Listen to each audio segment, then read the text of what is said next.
الحمد لله وكفى والصلاة والسلام على أفضل الرسل وخاتم الأنبياء وعلى آله الأصفياء وأصحابه الأتقياء الذين هم نجوم الهدى والذين هم بآثارهم مقتفى وبهدي مهتدى من المحدثين والمفسرين والفقهاء. أما بعد فأعوذ بالله من الشيطان الرجيم بسم الله الرحمن الرحيم. يا أيها الذين آمنوا اتقوا الله وكونوا مع الصادقين. وعن أبي وائل قال قال عبد الله بن مسعود رضي الله تعالى عنه جاء رجل إلى رسول الله صلى الله عليه وسلم فقال يا رسول الله كيف تقول في رجل أحب قوما ولم يلحق بهم؟ فقال رسول الله صلى الله عليه وسلم المرء مع من أحبه، أو كما قال عليه الصلاة والسلام اللهم صل على محمد وعلى آل محمد كما صليت على إبراهيم وعلى آل إبراهيم إنك حميد مجيد. اللهم بارك على محمد وعلى آل محمد كما باركت على إبراهيم وعلى آل إبراهيم إنك حميد مجيد. اللہ رب العزت نے ایمان والوں کو خطاب فرما کر اس آیت مبارکہ میں دو حکم ارشاد فرمائے ہیں. یا ایھا الذین آمنوا، اے ایمان والو، اتقوا اللہ، اللہ تبارک و تعالیٰ سے ڈرو، تقوی اختیار کرو، پرہیزگاری اختیار کرو، گناہوں سے بچو، نافرمانی سے بچو، عدم اطاعت سے بچو، تقوی اختیار کرو. وکونوا مع الصادقین، اور صادق اور سچے لوگوں کے ساتھ رہو. اللہ تعالیٰ نے پہلا حکم ارشاد فرمایا کہ تقوی اختیار کرو. تقوی کہا جاتا ہے انسان گناہوں سے بچے، اللہ تعالیٰ کی نافرمانی سے بچے، اللہ تعالیٰ نے جن چیزوں سے روکا ہے ان چیزوں سے رک جائے، جن چیزوں کے کرنے کا حکم فرمایا ہے ان کو کرنا شروع کر دے. تو تقوی کا معنی پرہیزگار بننا، تقوی کا معنی نافرمانی سے اور گناہوں سے بچنا ہے. ایک بندہ گناہوں سے بچتا ہے لیکن کبھی بھولے میں، کبھی انجانے میں، یا کبھی خواہشات کے زور پر اس شخص سے گناہ ہو جاتا ہے تو گناہ میں بعد فوراً توبہ کرے، اس کو بھی تقوی کہتے ہیں. تو متقین وہ بھی ہیں جو گناہ کے قریب نہیں جاتے، اور وہ لوگ بھی ہیں کہ جن سے گناہ ہوتا ہے، گناہ کے بعد توبہ کر لیتے ہیں اور پھر رجوع الی اللہ کرتے ہیں، وہ بھی متقین ہیں. علماء امت نے تقوی کے 3 اہم درجات بیان فرمائے ہیں. نمبر 1، تقوی کا پہلا درجہ یہ ہے کہ انسان کفر سے بچ جائے. ایک طرف کفر ہے اور ایک طرف اسلام ہے، ایک طرف غیر اللہ کی عبادت ہے اور ایک طرف اللہ کی عبادت ہے. ایک طرف غیر اللہ کے در پر سجدہ کرنا، اسی کو ملجا و ماوا سمجھنا، اسی سے مدد مانگنا ہے، اور دوسری طرف بارگاہ الہی میں اپنی جبین نیاز کو ٹکانا، اپنی تمام تر ضروریات میں اللہ تعالیٰ کو پکارنا اور اسی کی طرف متوجہ رہنا. تو ایک طرف کفر ہو اور دوسری طرف اسلام ہو.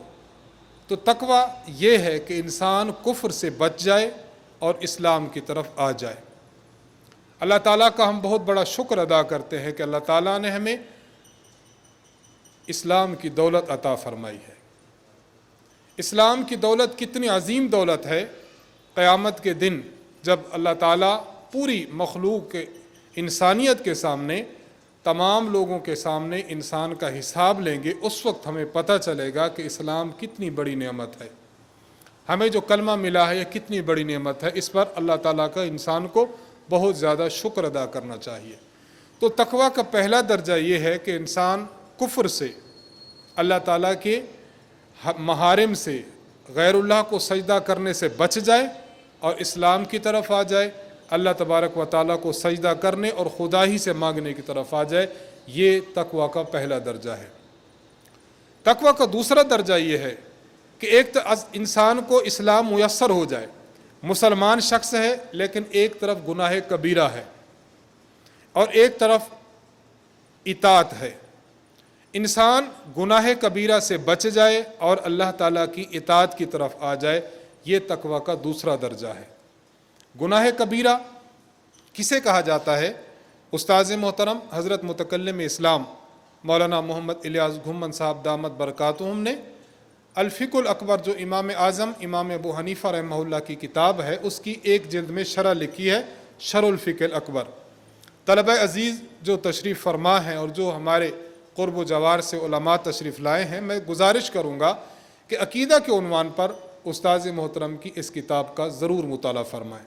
انشاءاللہ آپ پر اہل سنت والجماعت کے عقائد دلائل کے ساتھ کھلیں گے، اور وہ لوگ جو اپنے آپ کو اہل سنت کی طرف منسوب کرتے ہیں یا اہل حق کی طرف منسوب کرتے ہیں اور جن شبہات کو پیش کرتے ہیں عقیدہ کے باب میں، استاذ محترم کی اس کتاب سے انشاءاللہ العزیز ان اعتراضات اور ان شبہات کا جواب بھی آپ کو مل جائے گا۔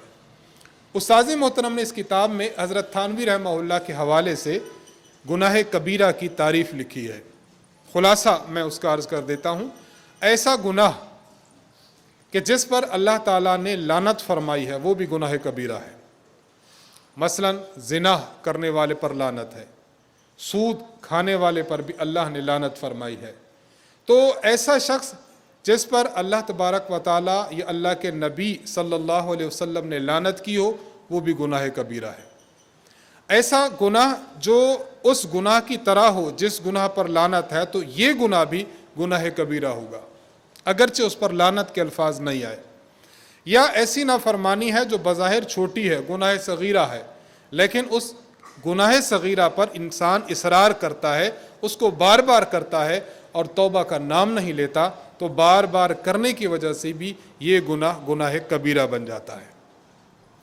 اولاد کو قتل کرنا، جھوٹ بولنا، زنا کرنا، سود خوری اختیار کرنا، یہ سارے کے سارے گناہ یہ گناہ کبیرہ ہیں۔ تو انسان گناہ کبیرہ سے بچ جائے اور اللہ کی اطاعت کی طرف آ جائے، یہ تقویٰ کا دوسرا درجہ ہے۔ تقویٰ کا تیسرا درجہ یہ ہے انسان کے سامنے دو پہلو آ جائے۔ ایک پہلو ہے کام کے ہونے کا کہ یہ ممکن ہے کہ نیکی ہو، اور دوسرا پہلو یہ ہے کہ ممکن ہے کہ یہ برائی ہو۔ ایک پہلو یہ ہے کہ ممکن ہے میرے لیے حلال ہو، اور دوسرا پہلو ہے کہ ممکن ہے یہ چیز میرے لیے حرام ہو۔ جب دو چیزوں میں آپس میں ایسا التباس آ جائے، انسان کو فیصلہ کرنا دشوار ہو جائے کہ یہ حلال ہے حرام ہے، جائز ہے ناجائز ہے، میرے لیے درست ہے یا نادرست ہے، ٹھیک ہے یا غلط ہے، جب دو چیزوں میں تذبذب پیدا ہو جائے، اس کام کو کہتے ہیں کہ یہ کام مشتبہ ہے۔ انسان مشتبہ کاموں سے بھی بچ جائے، یہ تقویٰ کا تیسرا درجہ ہے۔ اللہ تعالی ہمیں تقویٰ کے پہلا درجہ عطا فرمایا، اللہ نے ہمیں مرکز اہل سنت والجماعت کی صحبت برکت سے دوسرا بھی عطا فرمایا۔ دعا کریں اللہ تعالی ہمیں تیسرا بھی عطا فرمائے، تمام درجات پر اللہ تعالی ہمیں فائز فرما دے، آمین ثم آمین۔ امام اعظم امام ابو حنیفہ رحمہ اللہ نے اپنے بیٹے حماد بن ابی حنیفہ رحمہ اللہ، جو خود بھی بہت بڑے امام تھے، ان کو فرمایا کہ بیٹا میں تمہیں وصیت کرتا ہوں، اور یہ وصیت میں نے 5 حدیثوں کے ساتھ تمہیں کرنی ہے، اور یہ وصیت نبی علیہ الصلوۃ والسلام کی 5 لاکھ احادیث میں سے انتخاب کر کے تمہیں کر رہا ہوں۔ 5 لاکھ حدیثیں امام صاحب کو یاد ہیں، ان 5 لاکھ میں سے امام صاحب نے 5 حدیثیں اپنے بیٹے کو سنائیں۔ ان میں ایک حدیث یہ ہے، اللہ کے نبی صلی اللہ علیہ وسلم فرماتے ہیں الحلال بین والحرام بین، حلال بھی اللہ نے واضح کر دیا، حرام بھی اللہ نے واضح کر دیا، لیکن ان کے درمیان وبینہما مشتبہات، ان کے درمیان بعض چیزیں ہیں جو مشتبہ ہیں، آپ کو عام بندے کو نہیں پتہ چلے گا یہ کرنے والی ہیں یا نہ کرنے والی ہیں۔ اب تقویٰ یہ ہے کہ انسان ان مشتبہ چیزوں سے بھی بچ جائے۔ ایک آدمی ہے، اس کو کوئی چیز ملی ہے، اب یہ میں استعمال کر سکتا ہوں، میں استعمال نہیں کر سکتا، ابھی اس پر واضح بات نہ ہوئی ہو، اب اس کو استعمال کرنا چھوڑ دے۔ اس نے کسی سے کوئی رقم لی تھی، رقم اس کے پاس زائد آ چکی ہے،